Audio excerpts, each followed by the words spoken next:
Alors, gouvernance démocratique et contrôle des pandémies. Je me présente, Mireille Delmas-Marty, professeure émérite au Collège de France, juriste, puisque ma chaire portait comme nom Études juridiques comparatives et internationalisation du droit.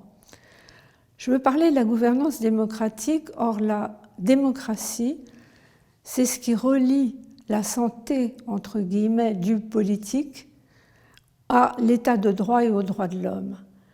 Mais il y a un écart à l'heure actuelle dans la plupart des crises globales, dont la crise de la pandémie. Il y a un écart entre crise globale et gouvernance nationale. Et cet écart est tel qu'il ébranle toutes nos certitudes. Alors, il ébranle d'abord la notion de souveraineté. La notion de souveraineté était traditionnellement comprise comme une souveraineté solitaire, chaque État étant autonome, souverain sur son territoire pour prendre les décisions conformes aux intérêts nationaux. Lorsque la crise est globale, c'est vrai pour les pandémies, mais c'est vrai aussi pour le changement climatique, par exemple, c'est vrai aussi pour les migrations, pour les crises financières et économiques. Lorsque la crise est globale, la réponse purement nationale ne suffit pas. Un État tout seul ne pourra pas lutter contre une pandémie mondiale. Un État tout seul ne pourra pas lutter efficacement contre le changement climatique qui affecte tout le globe. Donc il faut non pas supprimer la souveraineté des États en créant ce qu'on pourrait appeler un État mondial. Ça, je crois que ce serait dangereux. Un État mondial pourrait tourner assez facilement à une sorte de totalitarisme et ça n'est pas souhaitable. Mais en revanche, il est possible d'accepter, et je pense qu'il est urgent d'accepter, un élargissement, une métamorphose de la notion de souveraineté en l'élargissant à une souveraineté solidaire. Les États sont solidaires, donc ils doivent agir dans le même sens, vers les mêmes objectifs. Il faut arriver à définir des objectifs communs, tout en sachant que la mise en œuvre de ces objectifs communs se fera à l'échelle nationale. Il y a une sorte on pourrait presque dire de bricolage, si on prend le mot au sens où l'employait François Jacob dans l'évolution du vivant. Il expliquait que le vivant avait évolué par bricolage et que le bricolage, ça consistait à faire du neuf avec de l'ancien. Et c'est exactement ce qu'on fait devant les problèmes de pandémie globale. On fait du neuf, c'est-à-dire un droit commun, avec de l'ancien, c'est-à-dire un droit différent dans chaque État, et un droit international purement étatique. Donc ça, c'est un point important. Le passage d'une souveraineté solitaire à une souveraineté solidaire, il se fait par bricolage. Et plus précisément, je dirais que faire du neuf avec de l'ancien, c'est prendre l'ancien droit national en l'internationalisant. C'est-à-dire, les juges nationaux deviennent un peu des juges mondiaux. Ils appliquent à la fois les règles nationales et les conventions internationales ratifiées par les États. Donc internationalisation. Et puis il y a le phénomène inverse qui est, lorsqu'on applique une règle internationale, la contextualisation de cette règle. C'est ce qu'on fait parce qu'on ne peut pas appliquer les mêmes règles dans les mêmes conditions précises dans tous les pays. La crise n'a pas frappé de la même manière tous les pays. Le contexte économique, le contexte culturel, le contexte social, psychologique même, n'est pas le même. Donc on peut avoir des objectifs communs, mais il faut admettre une contextualisation. Donc internationaliser le droit national, contextualiser le droit international, c'est ça que j'appelle du bricolage, faire du neuf avec de l'ancien.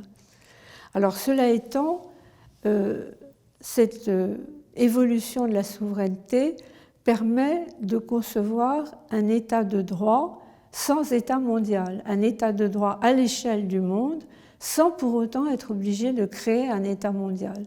C'est un peu ce que nous cherchons. Cela étant, il reste le problème des droits de l'homme.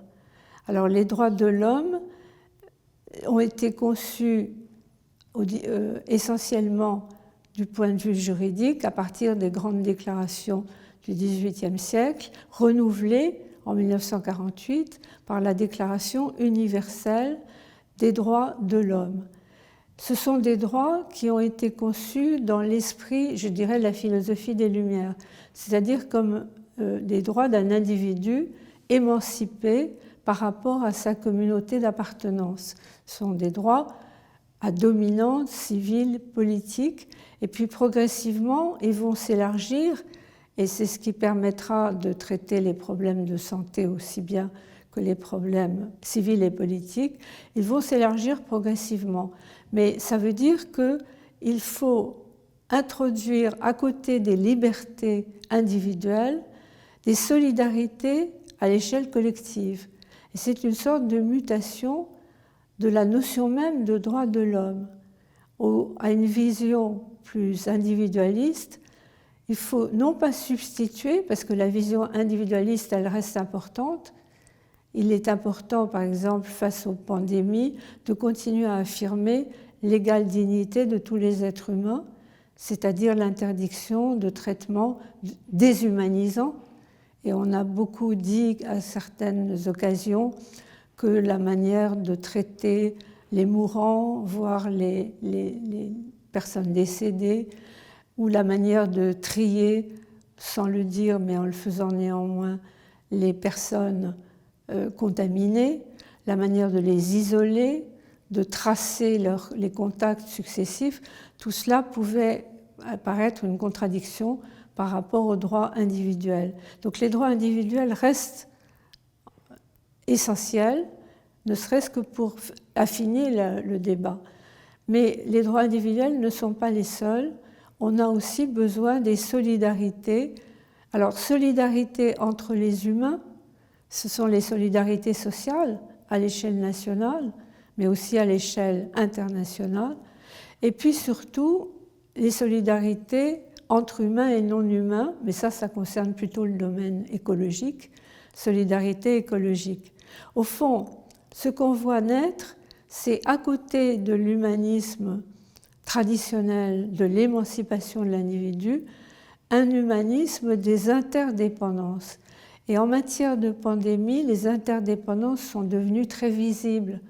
Il y a presque une sorte de démonstration qui invite plutôt à mesurer à quel point nous sommes tous interdépendants maintenant. C'est l'idée d'interdépendance, au fond, elle impose l'idée de solidarité. Parce qu'être interdépendant, ça veut dire que notre destin sera le même entre les différents États, entre les différentes personnes, entre les différentes communautés. Notre destin sera le même, et donc il faut introduire ces nouvelles solidarités. Donc, je résume, la souveraineté doit évoluer, la solidarité doit également apparaître plus collective qu'elle ne l'était, mais il y a un troisième pôle qui est important aussi, c'est la confiance qui est nécessaire au vivre ensemble. Dans les récits d'anticipation qui courent à l'heure actuelle comme fondateurs d'une communauté mondiale qui serait en train d'émerger, dans les récits d'anticipation, on voit apparaître plusieurs visions du destin possible pour l'humanité. Alors, on voit apparaître le récit catastrophe, et c'est vrai que face aux pandémies, il y a une tendance à annoncer déjà le grand effondrement de nos civilisations, et ça, c'est un récit qui nous conduit à une sorte de méfiance. La peur devant le récit catastrophe est une sorte crée une sorte d'obsession sécuritaire et de folie normative. Donc, pour reprendre confiance sans renoncer à la critique, il faudra adapter l'esprit démocratique à la situation actuelle qui est globale.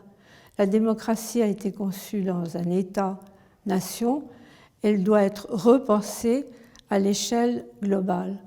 Et cela nous amène à comparer les projets d'anticipation possibles. Alors, si on met de côté ce que nous annoncent les collapsologues sous le nom du grand effondrement, le contre-projet, ce serait au fond le modèle chinois qui nous est proposé très concrètement d'ailleurs, avec les nouvelles routes de la soie, un programme même, qui date de 2017. Ce programme est à la fois très concret et du point de vue des libertés très inquiétant parce que c'est un programme du tout contrôle. C'est un monde du tout contrôle qui n'est plus le monde démocratique attaché aux libertés. Est-ce qu'il y a une autre manière de s'en sortir? Est-ce que face aux crises globales comme la pandémie, on peut imaginer d'autres réponses que le grand effondrement ou ce que j'appellerais de l'autre côté le grand asservissement à une sorte de méga-dictature? Eh bien, je crois que c'est justement notre rôle d'essayer d'imaginer un troisième récit qui serait celui d'une mondialisation apaisée, qui redonne confiance et qui ne se construit pas simplement sur la peur, qui se construit aussi sur précisément cette confiance dans ce que j'appellerais l'aventure humaine. Ce n'est pas un récit catastrophe, ce n'est pas un récit enfermement, asservissement, c'est un récit qu'on peut appeler un récit aventure, confiance, y compris dans le caractère imprévisible du monde tel qu'il est devant nous. Alors là, ce n'est pas la peur qui nous servira de moteur. Je pense que c'est plutôt ce qu'on pourrait appeler l'imagination, c'est-à-dire la capacité de l'être humain à rebondir malgré l'imprévisibilité et à imaginer une suite à l'aventure humaine. Et cette imagination, elle me paraît extrêmement importante pour sortir de l'impasse ou l'effondrement ou l'asservissement. Elle me paraît très importante et il me semble que le Collège de France est un lieu privilégié pour faire preuve d'imagination. Parce qu'au fond, le Collège de France, c'est le lieu de croisement des savoirs, le croisement des savoirs entre les savants, les scientifiques notamment, mais ça peut être aussi les scientifiques des sciences humaines et sociales, pas seulement les sciences dures, et croisement des savoirs entre les savants donc et les sachants, ceux qui ont une expérience de terrain, la société civile comme on dit parfois, qui parfois en sait plus long que les professionnels, que ce soit pour les questions de santé, sur les questions de santé, ou que ce soit sur les questions de climat, pour reprendre ces deux exemples. Mais le Collège de France, c'est aussi un lieu où les imaginaires se rencontrent. Les imaginaires scientifiques, mais aussi littéraires, artistiques, poétiques. Et au fond, je pense que traiter des pandémies de façon transversale, c'est un peu la vocation du Collège. Donc je suis contente que ce projet ait été lancé et qu'il trouve maintenant peut-être la possibilité de se réaliser.